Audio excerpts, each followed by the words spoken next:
नमस्कार, मैं जितेंद्र शर्मा। बहुत सारे हमारे पास फ़ोन आते हैं, बहुत सारे लोग सवाल पूछते हैं, बहुत सारी क्वेरीज होती हैं, लेकिन उस सवाल का जवाब आखिर क्या बनता है और क्या दिया जाना चाहिए, ये एक बहुत बड़ा सवाल है।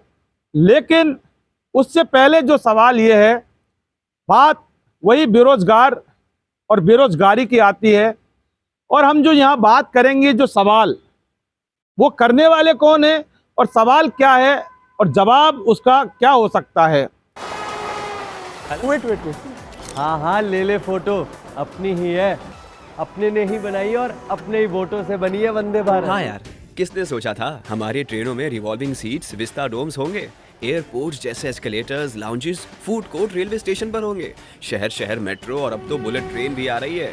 और फिर भी पता है मोदी जी क्या कहते हैं कि ये तो बस ट्रेलर है। लाइफ इजी बना दी मोदी जी ने। और अब हम उनकी जीत इजी बनाएंगे।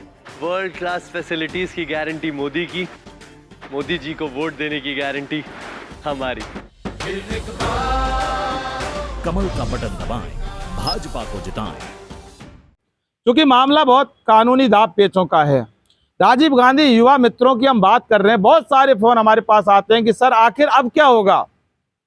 ये जो एफआईआर दर्ज हुई और एफआईआर के बाद जो राजीव गांधी युवा मित्रों की गिरफ्तारी हुई और करीब 60-70 लोगों के उस एफआईआर के अंदर नाम है, कितनी गिरफ्तारी हुई, कितनी गिरफ्तारी नहीं हुई, कितनी गिरफ्तारी होनी है बाद में, या हो पाएंगी नहीं होंगी, वो बात की बात है। लेकिन ये एक बहुत बड़ा अब यहाँ एक संकट सा मंडरा गया है।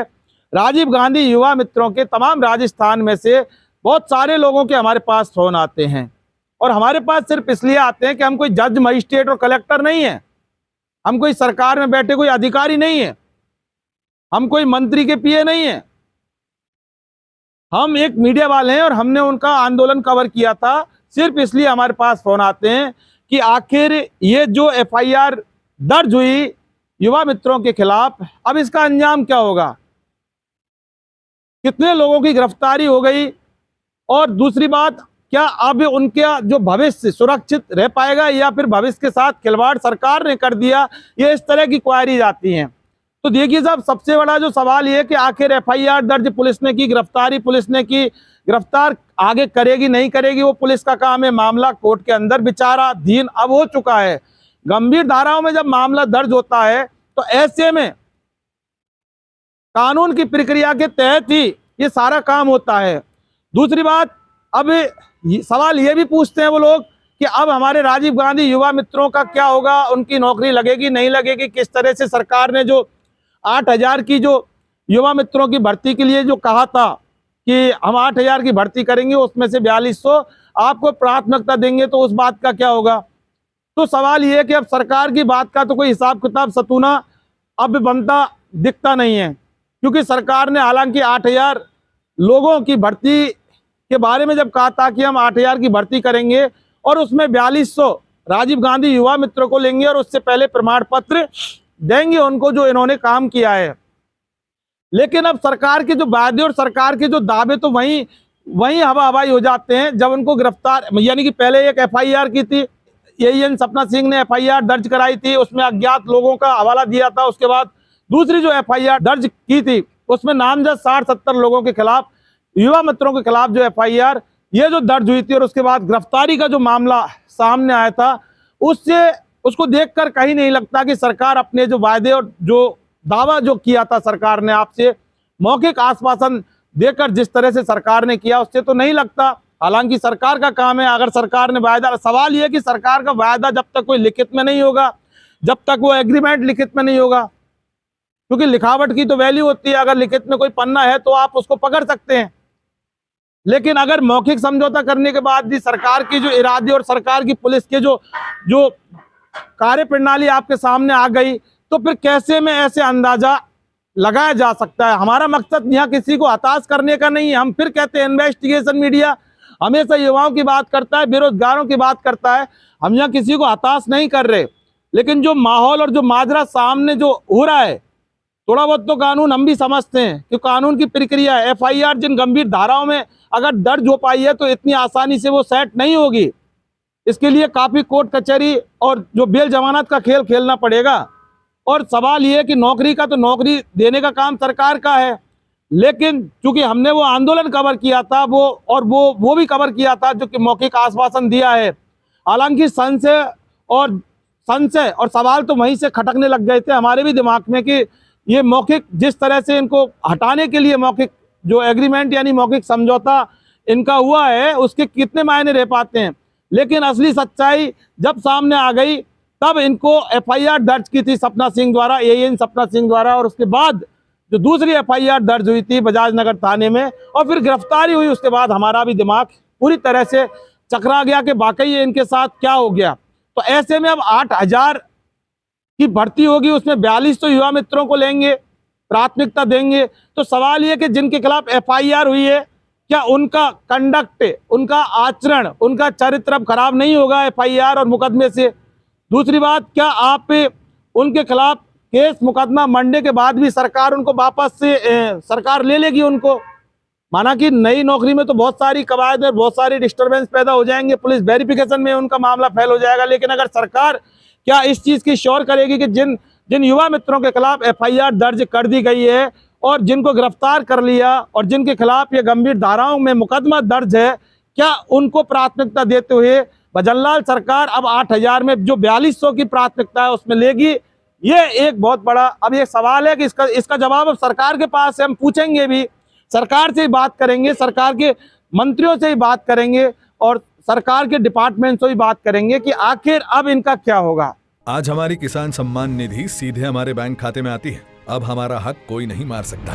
नहीं तो पहले फसल बिचौलिए कौड़ियों के भाव ले जाते थे, लेकिन अब बीज से बाजार तक साथ खड़े हैं मोदी जी। बड़ा फसल बीमा, किसान credit card, soil health card, सबसे ज्यादा फसलों पर MSP, हर खेत को पानी, नैनो यूरिया, अब ड्रोन की भी तैयारी। लेकिन फिर भी मोदी जी कहते हैं ये तो बस ट्रेलर है। किसान कल्याण की गारंटी मोदी जी की और उन्हें जिताना ये है हमारी भी गारंटी। कमल का बटन दबाएं, भाजपा को जिताएं। तो ये पूरी कहानी कि सवाल और सवालों के जवाब जो शुरुआत में हमने बोला था, तो इस तरह की जो बातें होती हैं तो कहीं ना कहीं होकर हताश हो जाते हैं हमारे राजस्थान के बेरोजगार युवा मित्र। बेरोजगार युवा मित्र इसलिए कि युवा मित्र वो थे 17,500 रुपये की उनको तनख्वाह मिलती थी, लेकिन सरकार जब आई तो उनको सिर्फ इसलिए हटा दिया कि आरोप ये थे कि ये कांग्रेस के कार्यकर्ता हैं, कांग्रेस के व्यक्ति हैं और कांग्रेस की सरकार ने लगाए, तो फिर इनको हम नहीं झेल सकते और इसलिए उनको हटा दिया। तो इसलिए बेरोजगार युवा मित्र जो राजीव गांधी युवा मित्र तो ठीक है तनख्वाह वाले रोजगार वाले युवा मित्र थे, लेकिन अब सरकार में उनको बेरोजगार युवा मित्र कहेंगे। बेरोजगार इसलिए कहेंगे कि वो बेरोजगार हो गए, युवा मित्र इसलिए कहेंगे कि वो युवा मित्र रह चुके। अब सवाल ये कि आगे वो युवा मित्र रहेंगे या नहीं रहेंगे या कौन से मित्र रहेंगे, ये अपने आप में एक बहुत बड़ा एक संकट वाली बात हो गई, जिसका जवाब अभी दिया जाना बिल्कुल उचित नहीं होगा, यानी कि लाजमी नहीं होगा। और कह सकते हैं कि अगर जवाब देंगे तो बहुत बड़ी बेईमानी होगी। और जब तक कोई अगली कहानी, अगला एपिसोड सामने नहीं आ जाता, जब तक कोई भी बात वाकई युवा मित्रों के बारे में नहीं कही जा सकती। लेकिन युवा मित्रों, ये बात तो तय है कि ये जो FIR दर्ज हुई हैं, ये इतनी आसान FIR नहीं है जिनसे कि आपका भविष्य सुरक्षित हो सके। और गिरफ्तारी अभी कितनी हुई है और आगे कितनी गिरफ्तारी पुलिस करेगी, ये पुलिस जानती है, ये सरकार जानती है कि लिस्ट में जो फेहरिस्त बना रखी है पुलिस ने और जितने लोगों के नाम लिख रखे हैं उनमें से किन किन को पुलिस गिरफ्तार करेगी, पुलिस का मानस क्या है, ये पुलिस जानती है साहब। और पुलिस किसी को गिरफ्तार करती है तो वो हमारे को कह के गिरफ्तार नहीं करती, लेकिन पुलिस जब गिरफ्तार करती है उसके बाद जब चीज़ सामने आती है तो फिर हम तो यही कह सकते हैं कि अब इनका जो भविष्य है, इनका जो जीवन है, वो संकट में, पूरी तरह से संकट में हो चुका है। तब घर में अगर कोई बीमार पड़ जाए ना तो इलाज के लिए घर बिक जाता था, पीढ़ियां कर्ज में डूब जाती थी। और आज तो अस्पताल के खर्चे की फिक्र नहीं सताती। और याद है जब 60 साल में सिर्फ 7 एम्स बने थे, वहीं 10 साल में 16 नए बन गए। और फिर भी मोदी जी कहते हैं ये तो बस ट्रेलर है। करोड़ों लोगों को 5 लाख तक का मुफ्त इलाज मिला है। ये है मोदी की गारंटी। तो फिर हमने भी सोच लिया, फिर एक बार मोदी सरकार। और ये है हमारी भी गारंटी। कमल का बटन दबाएं, भाजपा को जिताएं।